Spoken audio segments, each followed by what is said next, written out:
नमस्कार भावांनो आणि त्यांच्या बहिणींनो, स्वागत आहे आपल्या चॅनलवर. मित्रांनो, ज्याचा बेस व्हॉईस ऐकूनच अंगावर काटा येतो तो आपला लाडका अर्जुन दास आणि सोबतीला मल्याळम सिनेमा गाजवणारी अन्नाबेन.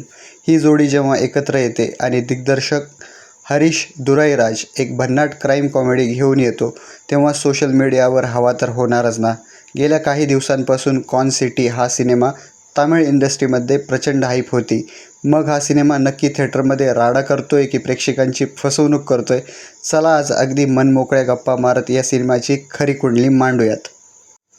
तर मित्रांनो, गोष्ट आहे एका अशा कुटुंबाची किंवा असं म्हणता की एका टोळीची जी आधीच कर्जांच्या आणि भूतकाळाच्या भयंकर विळख्यात अडकलेली आहे.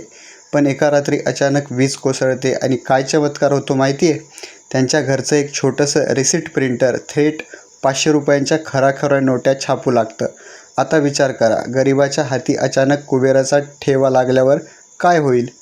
पण खरी गंमत पुढे आहे. जेव्हा एक माजी पोलिसाकडून त्यांच्या घरातील लहान मुलाचे अपहरण होते तेव्हा या टोळीला पैशांसाठी एका भयंकर पॉन्झी स्कीमचा प्लॅन करावा लागतो. हा पैशांचा पाऊस आणि हा एक फॅमिलीचा घोटाळा त्यांना वाचवणार की अजून मोठ्या संकटात ढकलणार, हेच या गोष्टीत अतिशय मजेशीर पद्धतीने दाखवलंय.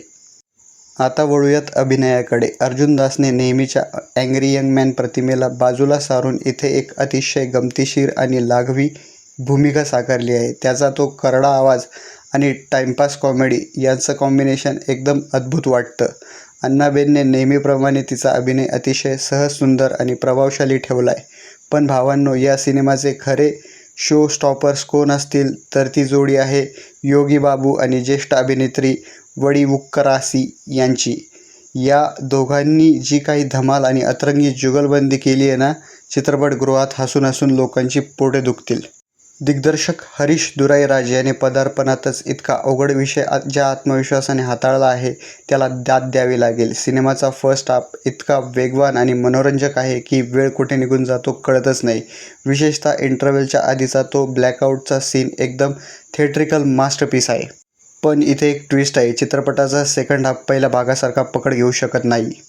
पटकथा थोडी रेंगाळते आणि हो, सिनेमात काही ठिकाणी जे AI आर्ट वापरलंय ना, ते बघायला अतिशय सुमार आणि कचरा वाटतं.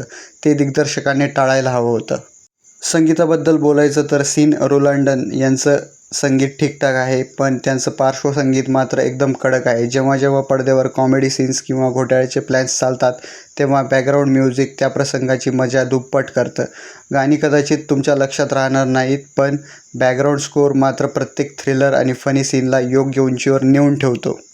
थोडक्यात सांगायचं तर मित्रांनो, या सिनेमाच्या चांगल्या गोष्टीबद्दल एक म्हण अगदी चपखल बसते, ती म्हणजे हाती आलेलं धन आणि उडालेलं मन. म्हणजेच पहिल्या भागात जो पैशांचा पाऊस पडतो आणि जी निखळ कॉमेडी होते ती प्रेक्षकांचे मन खरोखरच जिंकून घेते. पण सिनेमाचं कमकुवत सेकंड हाफबद्दल बोलायचं तर तिथे दुसरी म्हण आठवते, शेंडी तुटो की पारंबी तुटो.